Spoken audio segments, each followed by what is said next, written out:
Habang may buhay, habang humihinga ka pa, may pag-asa.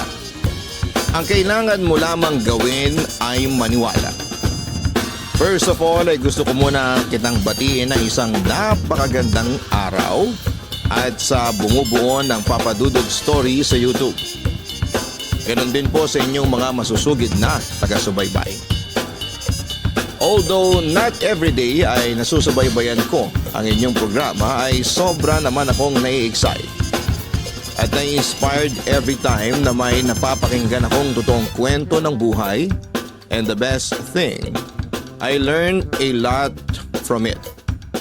Papadudot, bago ko nga pala simulan ang aking kwento, ay tawagin mo na lamang ako sa palayaw ko na Mauro. Ako po ay purong waray at pinanganak sa isang historical town, Balangiga, Eastern Samar. Ang ikakwento ko ngayong araw na ito ay tungkol sa isang hindi malilimutang karanasan ng aking buhay na puno ng drama, lalo na sa mga nangyari sa aking mga magulang. Sa estado po ng pamumuhay namin sa probinsya ay nasa middle class po ang aming pamilya. Ang aking ama ay isang retired municipal assessor, habang retired teacher ng grade 5 sa Balangiga Central Elementary School naman ang aking ina. 5 kaming magkakapatid at pangalawa ako sa bunso. Ang 3 panganay na pawang mga babae ay may kanya-kanya ng pamilya ngayon. Pero kaming 5 ay kanya-kanya na ang trabaho. Siya nga pala isa akong laking seminaryo. Pangarap ko kasi noon na maging pare, kaya simula high school hanggang sa makapagtapos ako ng kolehiyo ay nasa seminaryo ako. Pero papadudot, lumabas din ako ng seminaryo para sa exposure at para matimbang ko na rin ang buhay ko sa loob ng seminaryo at magiging buhay sa labas na para makapagdesisyon ako ng buo kung aling bokasyon ang pipiliin ko. Pero sa paglabas ko ng seminaryo ay sari-saring pagsubok ang dumating sa akin. Isa na roon ang paghahanap ko ng trabaho. Nung una ay naging challenging talaga ang paghahanap ko. Ngunit hindi nagtagal, sa awa din ng Diyos ay napasok ako noon bilang manggagawa sa isang factory. Ayos naman ang pasweldo, ngunit sa unang sahod ko ay minalas ako at na-hold up ang lahat ng kinita ko sa trabaho. Samantala isang araw ay nagkasakit ng malubha ang aking ina. Dahil walang perang pampahospital ay sinubukan naming alagaan siya sa kanyang kwarto. Pero nagpatuloy ang paglala ng sakit ni mama. Kaya naisipan namin na gumawa ng paraan para isugod siya sa pinakamalapit na paggamutan. Nakausap niyo na yung doktor ko kanina, hindi ba? Ano ba yung findings nila sa akin bukod sa diabetes? Yung mga sugat ko, itong sumasakit sa tiyan ko. Tanong ng aking ina sa akin. Ma, may lumalaki raw na bukol sa tiyan ninyo na nagiging sanhi daw ng madalas na pagkirot nito. Pero wag daw po tayong mangamba kasi natatanggal naman daw po yun, ang sabi ko sa kanya. Ganun ba anak? Wika ni mama. Mauro, kinakabahan pa rin ako. Dagdag pa niya. Ma, wag po kayong mag-alala. Hindi po namin kayo pababayaan. Basta tandaan po ninyo na hindi po namin kayo pababayaan ni na Ate Marites, Ate Geraldine at ni Gary. Nandito lang po kami sa tabi ninyo palagi. Pangako ko sa aking ina. Bakas na bakas ko sa mukha ni mama ang sobrang hirap sa kanyang dinaranas na sakit. Nasaktan ako at labis na naaawa sa kanya. Kung pwede nga lang tanggalin ang sakit niya at ilipat na lamang sa akin ay mas gagawin ko pa. Di bale kasing ako na lamang ang maghirap kesa ang aking ina na mahal ko. Sana'y matapos na itong paghihirap ko, wika pa niya. Sa puntong yon, Papa Dudut, ay hindi ko na napigilang umiyak. Ma, wag po kayong susuko. Hindi po kayo pababayaan ng Diyos. Tandaan niyo po yan. Magpakatatag po kayo, Ma. Kahit na anong mangyari, narito po kami palagi sa tabi ninyo para alagaan kayo. Mahal na mahal namin kayo, Ma. Sabi ko na nag-aalala. Sige anak, sisikapin ko magpakatatag para sa inyo. Nangihinang sabi ni Mama sa akin. Sa kabilang banda ay nagkasakit din noon ng aking ama kaya para kaming pinagsakluban ng langit at lupa ng mga kapatid ko. Pero bilang nakakatanda ang lalaki sa pamilya, ay ako ang madalas na magpalakas ng loob sa mga kapatid ko. Lalo na sa tatlo kong mga ate. Ako rin ang naging kasakasama ng aking ina. Habang may sakit siya at binuhos ko sa kanya ang lahat ng pag-aalaga at atensyon ko.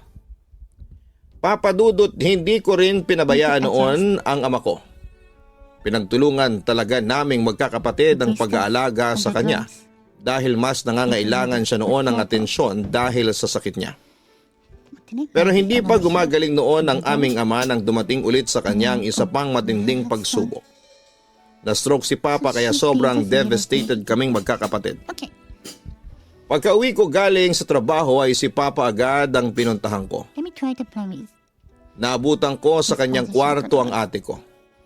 Kakasikaso lang sa tatay namin na noon ay nagpapahinga na. Ate Marites, kumusta na si Papa?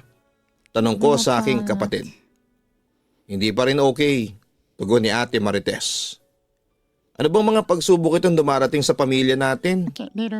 Hindi pa nga tapos yung problema natin sa kalusugan ni Mama dumagdag pa si Papa. Ay nako, sa totoo lang Mauro, hindi ko na alam kung ano ang gagawin ko. Dagdag pa niya. Huwag tayong sumuko, kailangang magpakatatag tayo. Pagsubok lamang ito sa atin ng Diyos. May katapusan din po ito. Sabi ko nang sa ganon ay lumakas ang loob ng kapatid ko. Pero sa totoo lang, Papa Dudut, maski ako ay pinanghihinaan na rin ang loob ng mga panahong yon. Sobrang kaba ang palagi kong nararamdaman at tanging Diyos na lamang ang sandigan naming magkakapatid. Hindi nagtagal ay lalong lumala ang sakit ni Papa. Nataranta kaming magkakapatid at hindi namin alam kung ano ang gagawin. Nanlumo pa kami nang sabihin sa amin ng doktor ang totoong kondisyon ni Papa. Tatapatin ko na kayo, sir. Malabo na po ang tsansa na gumaling pa ang pasyente. Pag-amin ng doktor. Naiyak ako sa aking narinig, Papa Dudut. Dok naman, huwag naman po kayo magsalita ng ganyan. Kaya po namin dinala dito sa ospital ang tatay namin ay para gamutin ninyo at pagalingin. Muling nagsalita ang doktor. Pasensya na po talaga pero maliit lang po talaga ang chance na gumaling ang papa ninyo. Kasi umakyat ang dugo niya at pumutok sa utak. Ayaw ko man pong sabihin ito pero dahil po doon ay naging living dead na ang pasyente. Ang katotohanan yon ang halos nagpagunaw sa mundo ko. Although sinabi naman ng doktor na pwede pang operahan ang papa ko pero walang kasiguraduhan kung babalik pa siya sa normal oras na maging successful ang operasyon. Papa Dudut, sinubukan ko pa rin maging matatag at naniniwala ako sa himala ng pagmamahal ng Diyos. At mga pagsubok na ito sa pamilya namin ay may katapusan din. Sa kabilang banda, hindi naman namin masasabi sa aming ina ang nangyari sa aming ama dahil worried kami sa magiging epekto nito sa kanyang kalusugan kaya napilitan muna kaming magsinungaling sa kanya. Samantala habang nasaksihan ko ang paghihirap ng aking mga magulang, ay naisip ko na baka ito ang kabayaran sa pag-alis ko sa seminaryo. May mga naririnig kasi ako na kasabihan na malas daw kapag pumasok ka sa pagpapari tapos ay aalis ka kanalaunan. Baka dahil doon sa ginawa ko kaya minamalas ang pamilya ko. Sa kabilang banda dumating din ang araw ng paglabas ni Mama sa ospital.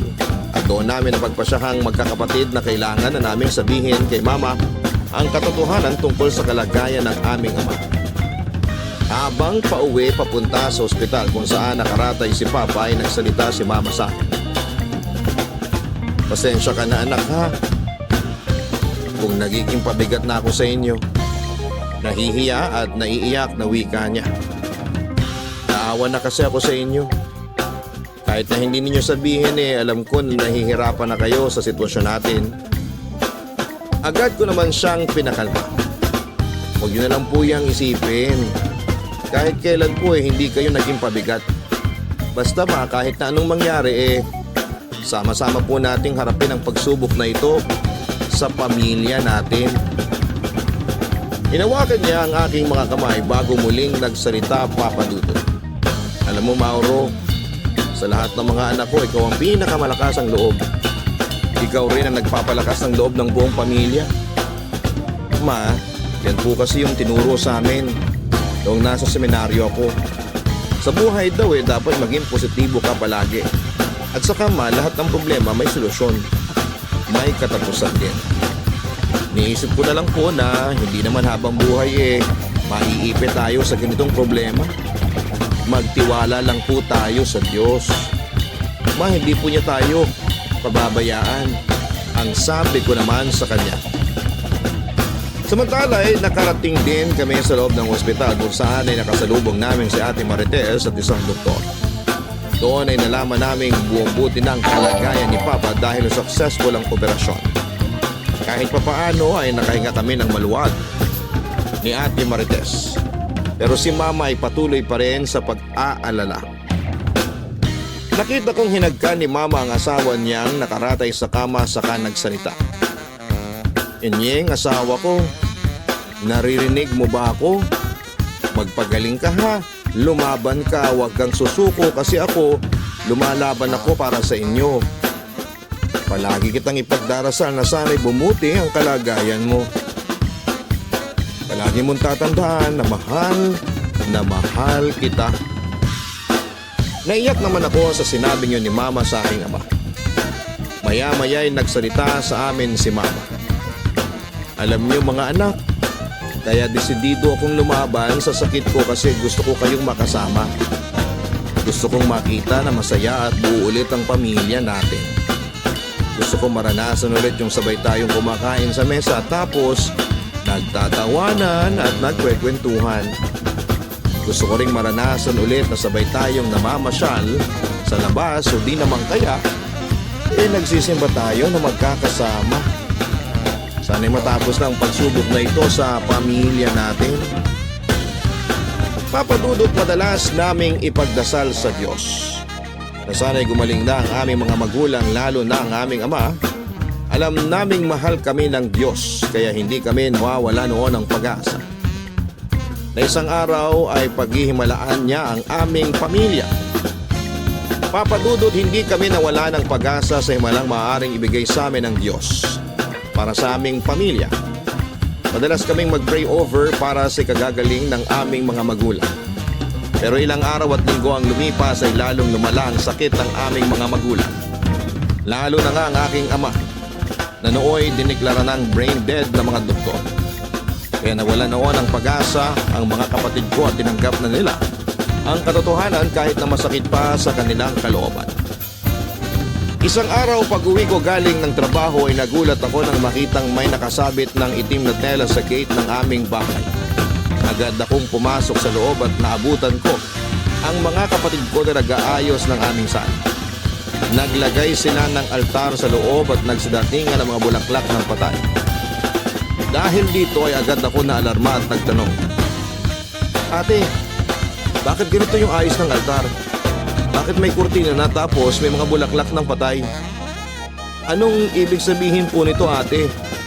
Tanong ko sa aking kapatid na si Marites. Mauro, inutusan na namin ni Geraldine yung ibang mga kamag-anak natin na ganyan ang gawing arrangement sa altar natin. Kasi tanggap na namin ang kahihinatnan ni Papa. Malungkot na wika ng aking ate. Anong sabi mo ate naman? Buhay pa si Papa Pero pinapanalangin nyo na mamatay na siya. Anong klase kayong mga anak ha? Pagtutol ko. Dineklarang brain dead na siya ng mga doktor.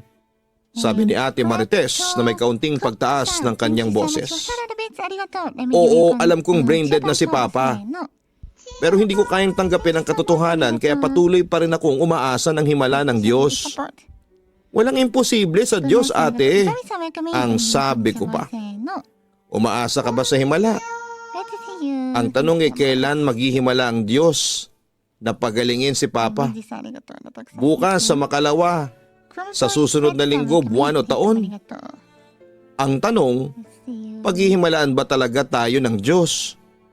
Mauro, huwag na tayong umasa sa wala, ang sabi ni Ate Marites. Sa puntong yon ay umiyak na ako. At lalong sumakit pa ang dibdib ko nang ibalita sa amin ni Ate Geraldine na patay na si Papa dahil pinatanggal na nila ang life support nito. Papadudot aminin kung nahirapan akong tanggapin ang pagpanaw ng aking ama at wala akong ginawa noon kundi ang umiyak lang ng umiyak. Kinabukasan ay bumalik kaagad kami ni Ate Marites sa Tacloban para asigasuhin ang bangkay ng aming ama at kinahapunan ay inuwi namin sa aming bahay. Ang natitira ko namang mga kapatid ay nagbabantay noon sa aming ina na naghahanda noon para sa kanyang operasyon sa tiyan. Pero papadudot, hindi namin alam kung paano sasabihin sa aming ina na wala na ang haligi ng aming tahanan. Lumipas ang 2 araw ay naoperahan na ang aking ina sa tiyan at sa awa naman ng Diyos ay naging matagumpay ang operasyon. Madalas namang tanungin ang aking ina ang asawa niya pero wala kaming may sagot dahil worried pa rin kami sa maaaring maging epekto sa paggaling niya sa oras na malaman niyang patay na ang aming ama.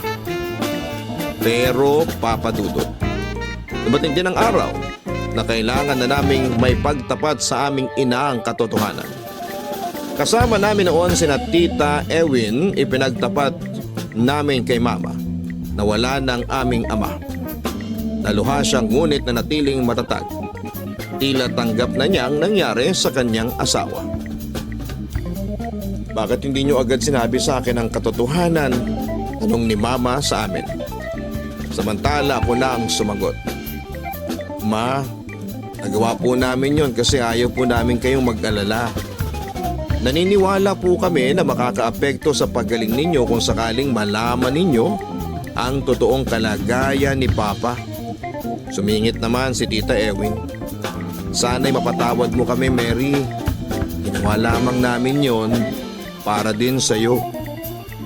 Nagbuntong hininga muna ang aking ina bago muling nagsalita, Papadudot.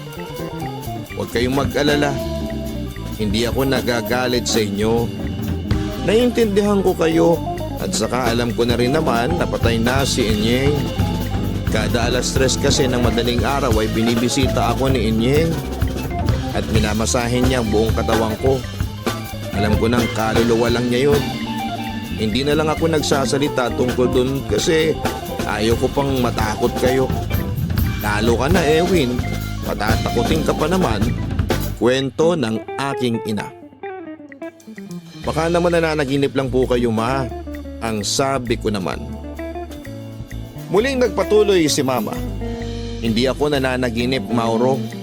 Kasi kitang-kita ko na himbing kayo sa pagtulog noon habang nagbabantay kayo sa akin. Maniwala kayo. Dinadalaw ako ng papa ninyo. Katunayan, sinasama na nga niya ako. Huwag kang magsalita ng ganyan, Mary. Kahit na anong mangyari, huwag kang sasama kay Inyeng.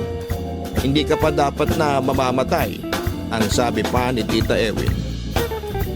Sumigunda naman ako. Opo, Ma, hindi po kayo dapat na mamatay. Isipin nyo, paano naman po kami?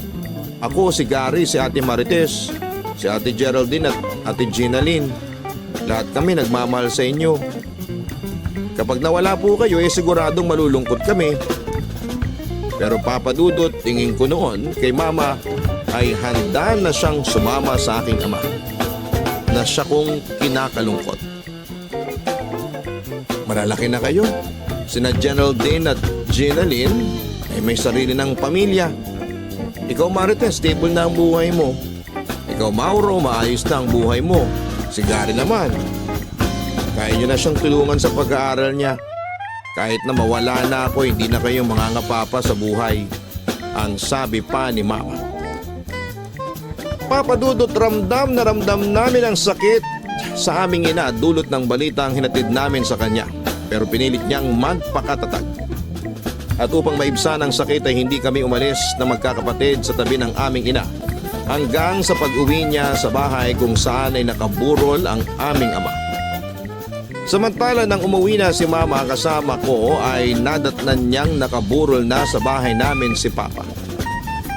Naroon ang halos lahat ng mga kamag-anak namin nakikiramay sa pamilya namin. Ayun po yung kabaong ni papa, ma. Sabi ko habang nakaturo sa kinakalagyan ng mga labi ni papa. Halatang kinokontrol ni mama ang matinding emosyon. Gusto niyang ipakita sa amin na matatag siya. Kaya niyang lampasan ang pagsubok na yon sa aming buhay. Sumalubong naman si Tita Ewin sa amin at inalalayan si mama na tumungo sa isa sa mga upuan. Ngunit sabi ni mama ay gusto niyang masilayan si papa na payapang nahihimlay. Mary, sigurado ka bang gusto mong masilayan ang asawa mo?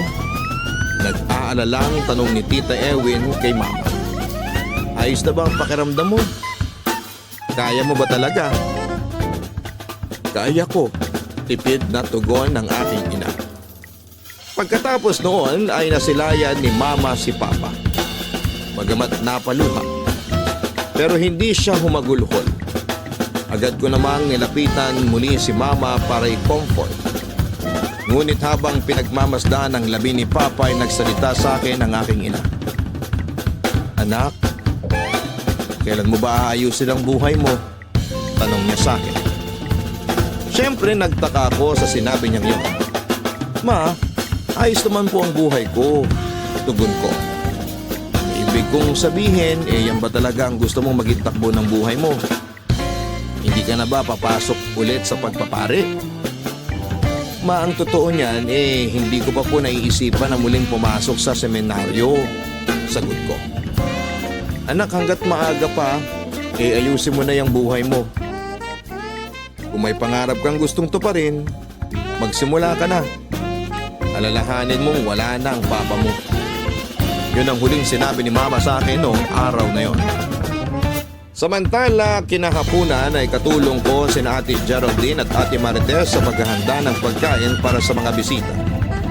Nang bigla na lamang kaming makarinig ng kaguluhan sa sala.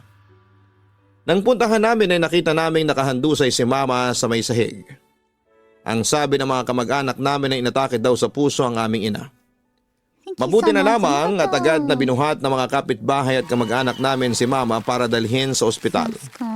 Papadudot wala kaming ginawa noon kundi ang umiyak ng umiyak dahil sa mga nangyari. Nagdasal din kami ng taimtim sa Diyos na sana'y iligtas niya ang aming ina. Kaso hindi nakinig ang Diyos sa amin at sa halip ay kinuha rin niya ang aming ina. Yun na nga ang pinakamasakit na naranasan ko sa buong buhay ko. Ang mawalan ng mga magulang at sabay pa sila halos.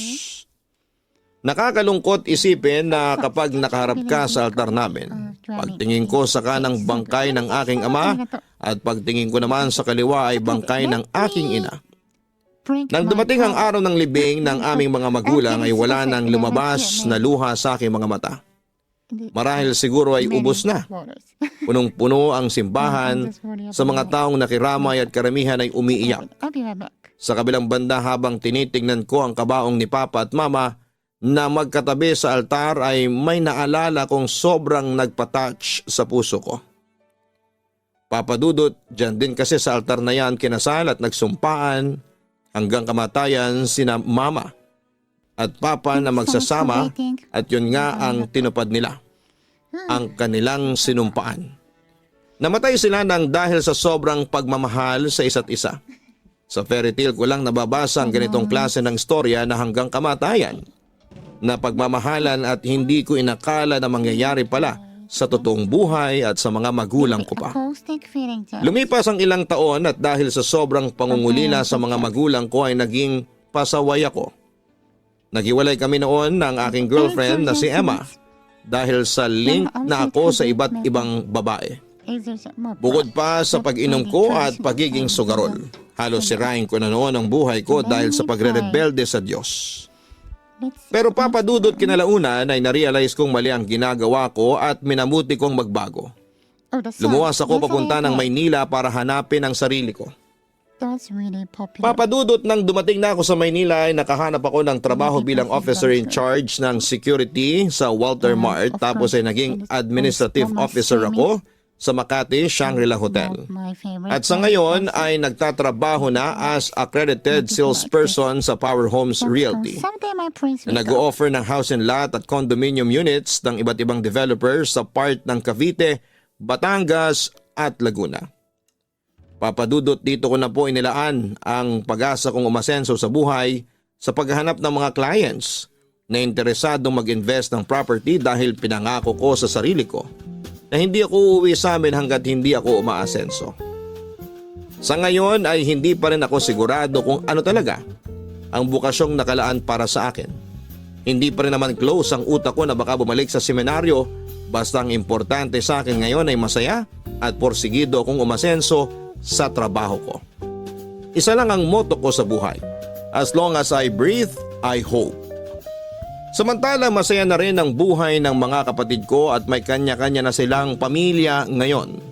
Ganun pa man ay baon-baon pa rin namin ang ala-ala at mga magagandang aral na itinuro sa amin ng pagsubok na yon.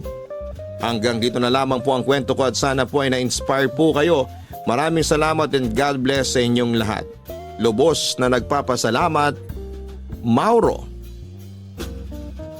Lahat tayo ay dumaraan sa pagsubok na ganito, hindi lamang si Mauro. Yung akala mong pinagsakluban ka na ng langit at lupa dahil sa sunod-sunod na trahedyang dumarating sa buhay mo. At kapag dumaraan tayo sa ganito ay palagi na lamang ang Diyos ang ating sinisisi. Mga kaibigan, sa bawat pagsubok sa buhay ay huwag tayong matakot dahil habang may buhay, may pag-asa at laging may bagong umaga. At higit sa lahat ay andiyan ng Diyos para samahan ka. Huwag nating sisihin sa mga pagsubok na dumarating sa atin ng Diyos. Dahil nandito siya para tulungan at gabayan tayo, hindi para pahirapan. Huwag tayong matakot na humakbang at ituloy mo lamang ang buhay, madapa ka man ulit. Bangon lang lagi. Dahil ang Diyos, habang binibigyan ka ng hininga ay pinaparamdam niya sa iyo na kasama mo siya. Kaya para sa iyo, Mauro, sana'y dumating na sa punto ng iyong buhay na maliwanagan at ma-realize mo kung ano ba talaga ang gusto mong mangyari sa iyong buhay. Dalangin namin na sana'y tuluyan mo nang mahanap ang iyong tunay na kaligayahan. Maraming salamat sa pagbabahagi mo ng iyong kwento sa Papa Dudut YouTube channel. At sa mga nakikinig at nanonood sa ating live stream, sana'y magsilbing aral po sa atin ang istorya ng buhay ni Mauro. Hanapin ang Kaistorya YouTube channel, Gian Giana Vlogs, at mag-subscribe. Maraming salamat po.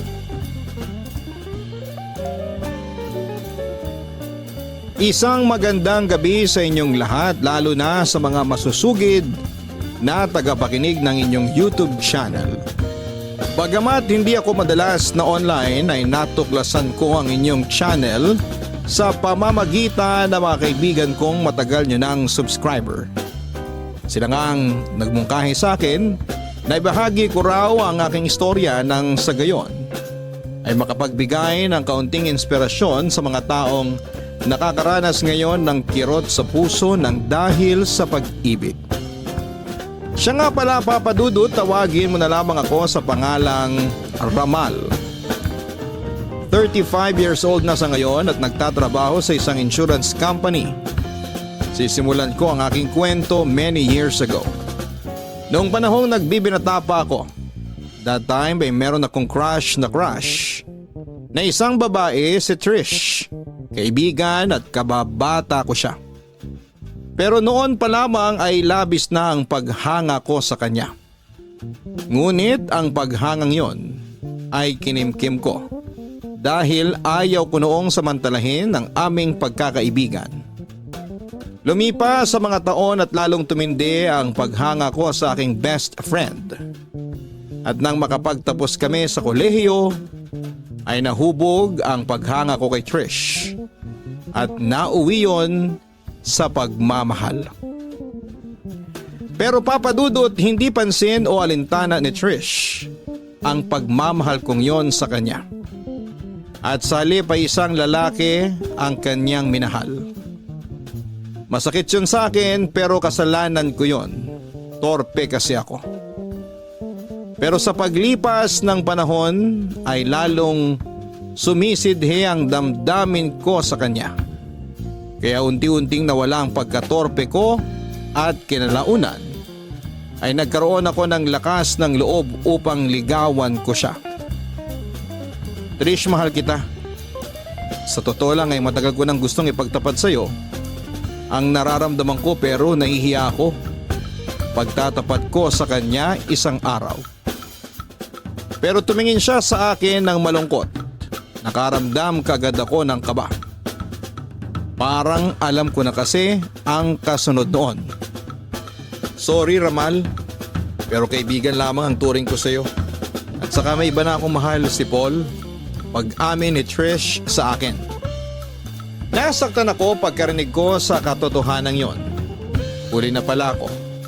Iba na ang may-ari ng puso ng babaeng sinisinta ko. Bakit Trish? Ano bang meron kay Paul na wala ako? Tanong ko sa kanya. Halos maiyak na ako ng mga oras na yon, pero pinigilan ko lang. Oo, inaamin ko, mabait ka, maalaga, maalalahanin. Pero kahit na anong gawin ko, iba pa rin ang gusto ng puso ko. Kay Paul ko nakikita ang hinahanap ko sa isang lalaki, sa isang asawa. Patawad kung nasaktan kita. Alam ko Ramal, makakakita ka pa rin ng babaeng mas nararapat pa kesa sa akin. Ang sabi ni Trish sa akin. Sa puntong yon ay napagtanto ko nang wala na talagang pag-asa. Yun na siguro ang pinakamasakit na parte ng aking buhay. Masyadong nadurog ang puso ko at pakiramdam ko noon ay bibigay ang mundo ko. Kaya halos masiraan ako noon ng bait sa kakaiyak at kakaisip kay Trish. Buti na lamang at naroon ang mga kaibigan at pamilya ko upang sumuporta sa akin dahil kung hindi ay baka tuluyan na akong na-depressed. Maraming buwan ang lumipas ay lalo akong nasaktan nang makatanggap ako ng balita na ikakasal na pala sina Trish at Paul. Gusto kong mag-move on pero hindi ko maialis si Trish sa aking puso't isipan. Ewan ko ba kung ano ang meron sa kanya at mahirap siyang kalimutan. Pero sa huli ay wala na rin akong nagawa at hinayaan ko na lamang kung saan masaya ang babaeng pinakamamahal ko. March 2014 ang nakatakdang kasal ni Trish at Paul. Pero Pebrero pa lamang ay nakatanggap na ako ng imbitasyon mula sa kanila. Hindi na sana ako dadalo noon sa kasal kung hindi lang ako pinilit ng aking kaibigang si Aryan. Dumating ang araw ng kasal. Nagpa siya akong umupo na lamang sa dulo ng simbahan, malayo sa ibang bisita. Habang rinig na rinig sa buong paligid ang wedding bells. Thank you so Ako much naman for the ay phone. pinigilan ng sarili na umiyak. So Ayaw ko sorry. kasing Someday umagaw I'll ng come eksena kaya nagpretend pa rin ako Thank you. na masaya.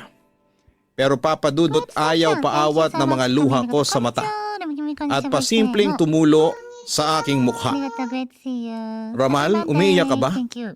Usisa sa akin ang kaibigan kong si Aryan pagkaupo niya sa aking tabi. Agad kong pinunasan ng luha sa aking mata. Thank you. O Aryan, bakit hindi ka sumama magpicturan sa mga bagong kasal? Pag-iba ko ng topic. Bakit ako sasama sa kanila nakita kita nag-iisa dyan sa isang sulok. Dapat nga ako ang magtanong niyan sa iyo Sabi sa akin ng aking kaibigan. Hinawakan niya ang pareho kong kamay para i-comfort ako. Alam ko ang nararamdaman mo. Wika niya. Kung hindi ko ba siya mahal hindi ako masasaktan na makita siyang kinakasal sa ibang lalaki. Halos pabulong kong sabi sa kanya. Parang wala kasi akong lakas noong araw na yon. Hanggang kailan mo mamahalin si Trish? Malungkot na tanong niya sa akin. Hindi ko alam. Matipid kong sagot. Lumingon ako kay Aryan, hinaplos naman niya ang aking pisngi. Masaya na siya sa piling ng iba. Kalimutan mo na siya, Ramal. Aniya. Kaso hindi ko alam kung paano ko siya makakalimutan. Sagot ko. Nakita ko sa mga mata ni Aryan ang labis na kalungkutan. Sa totoo lang, nasasaktan ako sa tuwing nakikita kitang malungkot at nasa ganyang kalagayan. Naapektuhan ako. Parang maiyak-iyak na sabi ng aking best friend. Yes. Please, Okay, Ramal, okay, let me explain Learn about to my get next- away and move on. Yeah, my observed habit Huwag mong maker, sayangin ang buhay mo sa sensitive, puro my kalungkutan. Momo-chan drum Dagdag set. pa niya. Samantala, hindi namin namalayan ni Aryan Bass drums, 22 na palapit na pala sa amin ang bride and groom. And then this one, 16 inch front. Ramal, Bigger Aryan, and bigger. tawag ng boses ng isang lalaki. Just the colors. Pagkalingon ko ay si Paul pala. And Ali kayo. same Sumama kayo dito sa only picturan. Tawag naman ni Trish sa amin. a different series. Agad naman kaming tumayo ni Aryan at sumama sa ibang mga bisitang nagpipicturan. But others hold Ayos ka lang ba? series today. 14 Nag-aalalang inch tanong sa akin ni Trish. 18 inch medium Napansin thick kasi namin ni Paul na umupo ka doon sa dulo. wide, and Ang 16 totoo inch niyan, medium thick crush. kanina pang masama ang pakiramdam ko. Classic. Ewan ko pero parang sisipunin yata ako Iconic pag sisinungaling ko sa aking kaibigang si Trish. version.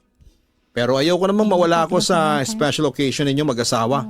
Today's single Kaya fellow pinilit ko pa rin outside. pumunta. So, Salamat Ramal at dumalaw ka sa kasal namin ni Trish. Wika sa akin ni Paul. Congratulations and best wishes sa inyo Trish, Paul. Masaya ako para sa inyo. Hanggat ko ang kaligayahan ninyong dalawa. Bati ko sa kanila. While still pretending na masaya ako ng araw na yon. Kinagabihan, pag uwi sa aking condo unit ay hindi ko na napigilan noon ang umiyak. Pakiramdam ko kasi ay nawala na sa akin ang pinakamahalagang bagay sa aking buhay. Kaya pagkatapos ng kasal na yon ay hindi na ako nagpakita pa kay Trish. Nasasaktan lamang kasi ako sa tuwing nakikita ko siyang masaya kasama ang kanyang asawa. Sinubukan kong mag-move on papadudot pero hindi ko magawang kalimutan si Trish. Kahit na maraming babae ang na-meet ko ay wala ni isa sa kanila ang nagpapukaw ng aking isipan. Si Trish lamang kasi ang babaeng first love at last love ko. Samantala isang araw ay napagpasyahan naming mag-mall at manood ng sine ni Aryan. Sagot daw yon lahat ng kaibigan ko. Para naman daw sumaya ulit ang buhay ko. Nauna na akong dumating sa meet-up place namin sa isang coffee shop sa loob ng mall, papadudot. Ramal, tawag sa akin ang babae. Nang lumingon ako, laking gulat kong si Trish yun. Agad ko naman siyang pinaupo muna sa harapan ko, total. Wala pa naman si Aryan. Kumusta ka na? Bakit hindi mo kasama ang asawa mo? Tanong ko sa kanya. Nasa work si Paul. By the way, kagagaling ko lang sa clinic kasi nagpa-check up ako. Sagot sa akin ni Trish. Check up? Bakit? Nag-aalalang tanong ko. May nararamdaman kasi akong kakaiba sa katawan ko. Lalo na sa pag-ihi ko kaya nagpa-check up ako. Hihintayin ko pang resulta ng test sa akin sa next week. Kwento niya sa akin. Ganon ba? Mag-ingat ka Trish, ang sabi ko. Hindi ko maalis na mag-alala ng sobra para sa kanya. Don't worry Ramal, magiging okay lang ako. Pagagarantiya ni Trish sa akin. Pagkatapos noon ay marami kaming pinagkwentuhan ni Trish.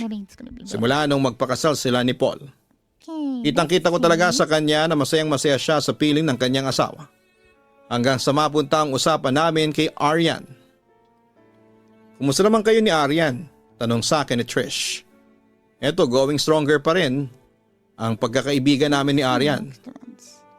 Mamaya nga manonood kami ng sine. Nagaya kasi siya dahil nakakuha ng libreng producer's pass na galing sa work niya. Paglalahad ko. What do you think of Aryan? Tanong pa sa akin ang babaeng lihim kong iniibig. Maganda, sexy, jolly, kalog, mabait, maalalahanin at saka mapag-alaga. Sagot ko. Wala ka bang nahahalata sa kanya? Usisa pa ni Trish sa akin. Nahahalatang ano? Naguguluhang tanong ko. Ang hina rin ang pakiramdam mo, no? May gusto sa'yo si Aryan. Pag-amin ni Trish. Nagulat naman ako sa sinabi niyang yon. Nararamdaman kong may gusto sa'yo si Aryan. Babae rin ako. Dagdag pa nito. Papadudot na paisip ako ano bang nararamdaman ko para kay Aryan. May espesyal kaya akong nararamdaman para sa kaibigan ko. Posible kayang sa kanya ko mabaling ang pagmamahal ko kay Trish.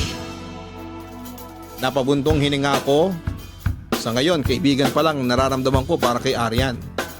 At tingin ko naman ay pareho naman kaming masaya sa ganong setup. Sagot ko kay Trish. At saka hindi pa ako handang makipagrelasyon. Takot na kasi ako masaktan. Pagtatapat ko pa. Papadudot, bagamat masakit sa akin na makita si Trish sa piling ng ibang lalaki, ay nagpaka-ipokrito ako. Pinilit ko sa sarili ko na maging masaya para kay Trish, kahit na deep inside ay nadudurog na ang puso ko. Sa kabilang banda ay napapawi ang mga lungkot at sakit ng puso ko sa pamamagitan ni Arian. Siya ang karamay ko sa tuwing nakakaramdam ako ng pangungulila kay Trish. Sumasaya ang buhay ko dahil kahit papaano, dahil yon sa effort ni Arian. Paano ba naman kasi bukod sa malakas ang sense of humor ni Arian, ay maalaga siya sa akin. Kaya hindi ko na napapansin noon na unti-unti ko nang nagugustuhan ng aking kaibigan. Hanggang sa dumating ang panahon na nag-decide akong ligawan siya. Nagbabaka sakali kasi ako na sa pamamagitan ni Arian ay makalimutan ko ng tuluyan si Trish. Kaya matapos ang isang buwan na ligawan ay sinagot ako ni Arian. Masaya na sana ang relasyon namin ni Arian nang muling bumalik si Trish sa eksena. And this time ay dala niya ang isang nakakagulat na balita na nagpahina ng aking depensa sa pagmamahal ko kay Arian. Iwalay na kami ni Paul, pagtatapat ni Trish sa akin. Siyempre nagulat ako at naawa para kay Trish. Alam ko kasi kung gaano kamahal niya ang kanyang asawa. Tapos sa ganun lang pala mauwi ang lahat ng pagmamahal at sakripisyong ibinigay niya kay Paul. Ang sama ni Paul, naging tapat naman ako sa kanya. Ginampanan ko naman ang tungkulin ko bilang asawa niya. Pero heto ang igaganti niya sa pagmamahal ko sa kanya. Ang sakit pala ng ganito. Ngayon naiintindihan na kita, Ramal, pagpapatuloy ni Trish habang umiiyak siya sa harapan ko. Tahan na, Trish. Sinubukan kong i-comfort ang aking kaibigan. Oo, masakit ang dinaranas mo ngayon. Pero matatapos din yan. Kaya mo yan. Kalimutan mo na ang asawa mo at isipin mo na lamang na hindi si Paul ang nararapat na lalaki sa puso mo. Payo ko sa kanya. May isa pa akong problema. Sabi ng doktor ay may problema daw ang mga kidneys ko. May posibilidad na lumala ang sakit ko. Natatakot ako, Ramal. Nagulat ako sa sinabing yon ni Trish. Nakaramdam ng labis na awa sa aking kaibigang pinakamamahal. Talagang mabigat ang mga pagsubok na kanyang pinagdaraanan. At kailangan ito ng isang kaibigan na handang tumulong at umagapay sa kanya at ako yon.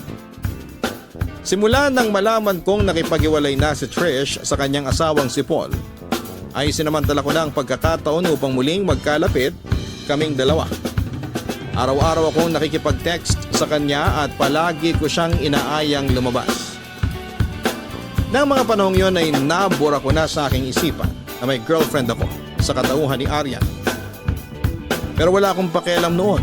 Mas mahal ko si Trish higit sa ibang mga babae. Dahil sa pagiging sobrang close namin ni Trish ay nakahalata na ang aking girlfriend. Nagtalo kami ni Arian hanggang sa mauwi kami sa cool off. Pero papadudot wala akong pakialam noon. Sapagkat ang importante lamang sa akin ay matutunan akong mahalin ni Trish. Pero makalipas ang ilang buwan, bigla na lang hindi nagpakita sa akin si Trish. Isang email lang noon ang natanggap ko mula sa kanya. Nasa Cebu daw siya kasama ang kanyang pamilya. Pagkatapos noon ay naputol na ang komunikasyon namin. Wala na akong narinig pa mula sa kanya. Siyempre masakit yon para sa akin. Pero no choice ako kundi ang tanggapin na lamang ang katotohanan. Samantala November 2015 nang biglang nag-message sa akin si Trish sa Facebook. Nasa Metro Manila na ulit siya ng family niya dahil kailangan na niyang magpagamot ulit sa espesyalista. Siyempre nalungkot ako pero ang mahalaga ay magkikita ulit kaming dalawa. Ang tagal nating hindi nakita, kumusta ka na? Tanong ko kay Trish. Eto, kahit na medyo pinapahirapan ako ng sakit ko sa bato, Masaya naman kasi kasama ko ang mga taong nagmamahal sa akin. Tugon sa akin ang babaeng lihim kong minamahal. Kala ko hindi na tayo magkikita pa, Trish. Salamat sa Diyos at muli niya tayong pinagtagpo. Wika ko. Naisip ko na ito ulit ang pagkakataon ko para mapalapit ulit kay Trish at matutunan na niya akong mahalin. Siya nga pala, Ramal, may live-in partner na ako, si Roland. Pagtatapat niya sa akin. Muli na namang dinurog ni Trish ang puso ko.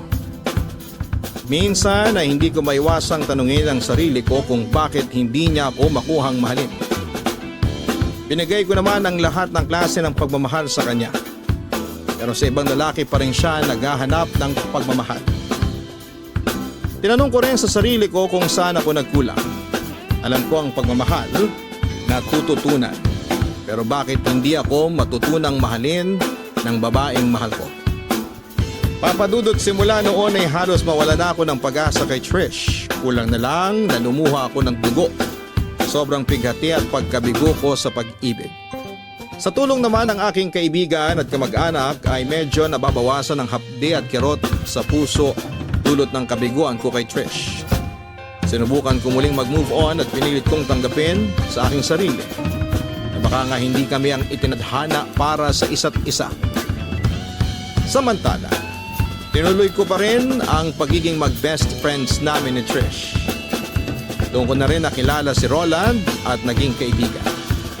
Pareho naming sinamahan si Trish sa kanyang laban para gumaling sa kanyang sakit at mabuhay pa ng matagal. Nakita ko ang sakripisyo at wagas na pagmamahal ni Roland kay Trish. Kaya natuwa na rin ako.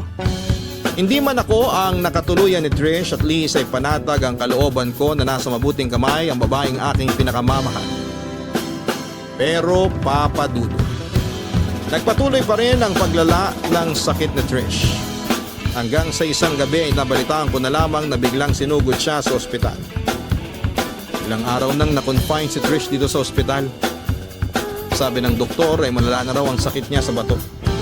Sabi sa akin ni Roland. Halos nangalumata na ito at malapit nang bumagsak ang katawan.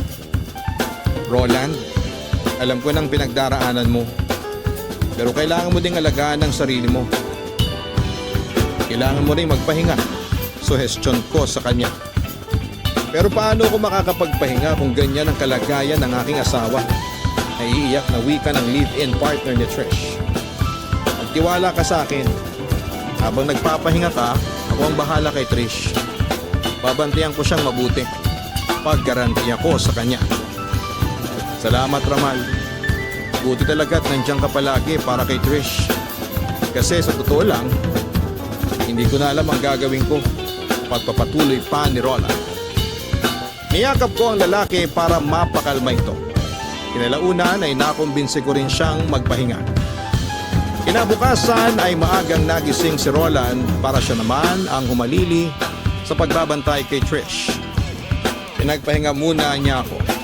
Pero sabi ko ay hindi pa ako pagod. Sa halip ay bumili ako ng pagkain naming dalawa.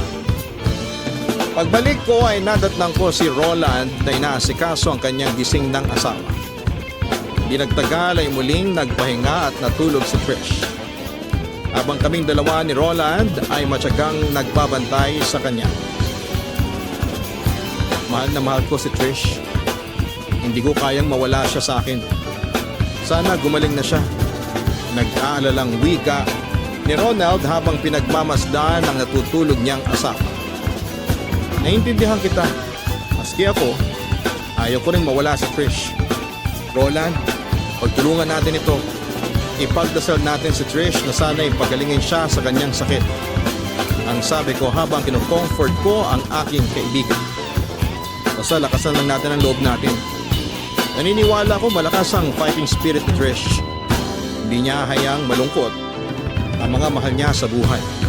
Pagpapatuloy ko. Maya-maya ay dumating ang doktor na check up kay Trish. Matapos ang ilang obserbasyon sa pasyente ay kinausap niya kami. I'm sorry to tell this. Mayroong end-stage renal disease ang pasyente. Alam ko nakakagulat ito pero malaking pera ang gagastusin ninyo. para maisalba ang buhay ng pasyente. The patient needs immediate kidney transplantation. Pahayag ng doktor sa amin. Paano kami makakahanap ng kidney donor kay Trish? Tanong ko. We are contacting other hospitals tungkol sa possible kidney donation para sa pasyente. Kung meron ding kamag-anak ang pasyente na willing na mag-donate ng kanilang kidney, we will consider it. Nagtanong naman si Roland sa doktor, magkano naman pong maaring gastusin sa operasyon? I tell you gentlemen, malaking pera ang kailangan sa operasyon. Sagot ng doktor sa amin. Pareho kaming nag-alala sa sinabi ng doktor. Diyos ko, sana'y bigyan niyo si Trish ng kidney donor. Hindi mahalaga sa amin ang pera. Ang importante ay may ligtas ang aking asawa. Ang wika pa ni Roland. Doktora, ano bang mga requirements para maging kidney donor? Tanong kong muli sa doktor. Tumingin naman sa akin ang doktor at nagsalita. Ganito kasi yon. Una, ang mga potential donors kailangang sumailalim sa medical and psychological test. Kapag pumasa doon ang isang potential na donor, ay ipapaliwanag namin sa kanyang posibleng maging epekto sa kanyang katawan ng pagdodonate niya ng kidney. Kung okay na ang lahat, saka lamang isasagawa ang kidney transplant sa pasyente. Paliwanag niya. Napatingin ako sa natutulog na si Trish. Ramdam ko ang hirap na pinagdaraanan niya. At dahil sa nananaig pa rin ang aking pagmamahal sa kanya, kaya isang desisyon ang aking ginawa. Handa akong maging kidney donor niya. Napalingon si Roland sa akin at hindi makapaniwala sa kanyang narinig mula sa akin. Sigurado ka, Ramal? Kung papasa ako sa mga isasagawang test, sige, pumapayag ako maging kidney donor ni Trish. Para matapos na ang pagsubok na ito sa buhay ninyong dalawa. Paliwanag ko kay Roland. Nakita kong halos mangiyak-iyak si Roland. Salamat, Ramal. Kaano-ano niyo po ba ang pasyente? Tanong ng doktor sa akin. Matalik na kaibigan ako ni Trish. Sagot ko. Sige ho, ihanda niyo na ang sarili ninyo sa mga test. At simulan na natin yon as soon as possible. Wika ng doktor sa akin. Dahil sa labis na pagmamahal ko kay Trish ay handa kong ialay lahat sa kanya. Kahit pa ang buhay ko. Hindi ako nagdalawang isip noon na i-donate ang aking isang kidney sa kanya. Agad akong isinailalim sa test. At nang makitang qualified ako bilang kidney donor, ay agad na isinagawa ang operasyon. Kinalaunan ay naging matagumpay ang kidney transplant ni Trish. Nakita kong labis ang pagmamahal ni Roland kay Trish. Hindi matatawaran ang pag-aalaga at sakripisyo niya sa pinakamamahal niyang babae. Oo, inaamin kong nakaramdam din ako ng inggit kay Roland sapagkat mahal siya ni Trish at hindi ako. Pero hindi ko na rin pinalaki pa ang inggit na yon sapagkat nakita ko naman kung gaano kamahal nila ang isa't isa. At that point, Papa Dudut, ay naunawaan ko na ang salitang pagpaparaya. Sa kabilang banda ay nagulat na lamang ako isang araw nang muling magsalubong ang landas namin ng ex kong si Arian. Ngumiti siya sa akin at ramdam ko pa rin ang init ng pagmamahal nang yakapin niya ako. Ramal, namiss kita. Kumusta ka na? Balita ko ay naoperahan ka daw. Wika niya na halatang nag-aalala. Huwag ka mag-alala, Arian, ayos na ako. Nagkwentuhan kami pagkatapos. Napag-usapan namin na kaya ako inoperahan dahil nag-donate ako ng kidney kay Trish. Ang swerte naman ni Trish, wika niya na may halong inggit. Mahal na mahal siya ng lalaking mahal ko. Napatingin ako kay Arian. Mahal mo pa rin ba ako sa kabila ng lahat ng nagawa kong kasalanan sa iyo? Tanong ko sa kanya. Wala nang lalaking makakapantay para sa iyo. Ikaw lang ang mahal ko. Handa ako magsakripisyo at maghintay. Umaasa pa rin ako na balang araw ay mamahalin mo rin ako. Hihintayin kita, Ramal. Ang pagtatapat ni Arian na mahal pa rin niya ako ay lalong nagpagulo sa aking isipan. Bagamat si Trish pa rin ang nasa isipan ko ay naaawa naman ako kay Arian sapagkat pareho kami ng pinagdaraanan sa buhay pag-ibig. Pero ayaw ko naman siyang gawing panakipbutas kaya minabuti kong itigil ang komunikasyon ko sa aking ex-girlfriend. Hanggang sa mabalitaan kong pumunta si Arian sa Canada. Pero bago siya umalis ay nagpadala siya sa akin ng liham na dadalhin niya ang pangako niyang hihintayin ako. Sa kabilang banda ay nabalitaan kong na-confine ulit si Trish sa ospital 1 buwan matapos ang matagumpay na kidney transplant. Agad akong napasugod upang alamin ang kalagayan ni Trish. At kinalaunan ay napagtanto kong maayos na ang kalagayan nito. Kaya habang nasa ospital si Trish ay madalas ko siyang dalawin at kumustahin. Eto mabuti ng pakiramdam ko. Although patuloy pa rin sa pag-inom ng gamot. Sabi kasi ng doktor sa akin, 3 buwan pa raw ako na magme-medication dahil nasa crucial stage pa rin ako. May posibilidad kasi na i-reject pa ng katawan ko ang bago kong kidney. Si Roland naman bumili ng gamot sa butika. Sagot ni Trish sa akin. Pero ang mahalaga, mabuti ng pakiramdam mo ngayon. Alam kong gagaling ka rin ang tuluyan. Marami ang nagmamahal sa'yo. Sabi ko sa kanya. Ramal, nabalitaan kong ikaw raw ang kidney donor ko. Salamat ha. Isa ka talagang tunay na kaibigan. Utang ko sa iyo ang buhay ko. Walang anuman yan, Trish. Basta tatandaan mo kahit buhay ko ay handa kong ialay para sa iyo. Maya-maya ay nakita kong lumungkot ang expression ni Trish. Sa totoo lang ay nagigilty ako kasi sobrang bait mo sa akin. Guilty ako in a sense na hindi ko maibigay sa iyo ng buo ang puso ko. I'm sorry, Ramal. Aniya. Wala kang dapat na ikasorry, Trish. Oo, inaamin ko na mahal pa rin kita. Pero tanggap ko na rin na kahit kailan ay hindi magiging tayo. Ang sabi ko sa kanya. Sabay ngiti, patunay na hindi na ako nasasaktan. Alam mo, ang swerte mo dahil nakatagpo ka na rin ng lalaki magmamahal sa iyo ng tapat. Palagahan mo si Roland dahil bibihira lang ang lalaking katulad niya. Angad ko ang kaligayahan ninyong dalawa, bilin ko pa sa kanya. Naiiyak na napangiti sa akin si Trish pagkatapos ay niyakap niya ako ng mahigpit. You're one of a kind. Napakaswerte ng babaeng nakatakda para sa iyo, ang sabi pa niya sa akin.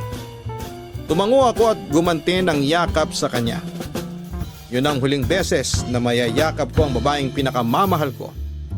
Pagkatapos noon ay masaya akong nagpaalam kina Trish at Roland. Kasabay ng pamamaalam ko ay iniwan ko na rin ang lahat ng feelings ko para sa kanya. Nagpatuloy pa rin naman ang komunikasyon ko kay Trish hanggang sa huling buwan ng taong 2018 kung saan ay nagpakasal na sina Trish at Roland. Saglit lang akong dumalo sa kasal pero umalis din para bigyan ng moment ang dalawa. At doon ko na-realize na tapos na ang yugto ng aking kabaliwan para kay Trish. At totoong masaya na ako para sa bagong kasal.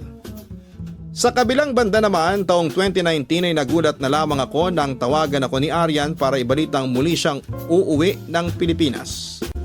Nanumbalik ulit ang friendship naming dalawa tapos ay nalaman ko na nag-apply at natanggap siya sa opisinang pinagtatrabahuhan ko. Lalo kami nagkalapit ni Arian. Hanggang sa unti-unting na-develop ang feelings namin para sa isa't isa. Samantala dumating ang kaarawan ni Arian at sinelebrate namin yon sa roof deck ng kanilang bahay sa Antipolo. Isang malaking sorpresa din ang hinanda namin ng mga pinsan niyang kaklose ko. Ang buong akala ni Arian ay hindi ako makakarating dahil ang alibay ko. Kunwari ay pupunta ako ng probinsya para bisitahin ang aking mga magulang. Pero laking gulat niya na may malaking gift box ang dumating at dinala ng mga pinsan niya sa roof deck. And you guessed it right, ako ang laman noon. Kaya laking gulat ni Arian nang lumabas ako sa gift box holding a bouquet of flowers. Happy birthday, Arian! Pati ko pa sa kanya. Nakita ko sa mga mata niya ang labis na kasiyahan nang makita ko. Akala ko, Ramal, hindi ka makakarating sa special day ko. Aniya. Pwede ba yun? Wala ako sa special day ng special someone ko? Siyempre hindi. Napatingin ang seryoso sa akin si Arian. Special someone? Gusto niyang maklarify ang narinig niya mula sa akin. Ano bang wish mo ngayong birthday mo? Tanong ko sa kanya. Any wish, malay natin magkatotoo ngayong special day mo. Napangiti sa akin si Aryan. Isa lang naman ang wish ko panimula niya. Nasana'y mahalin na ako ng lalaking pinakamamahal ko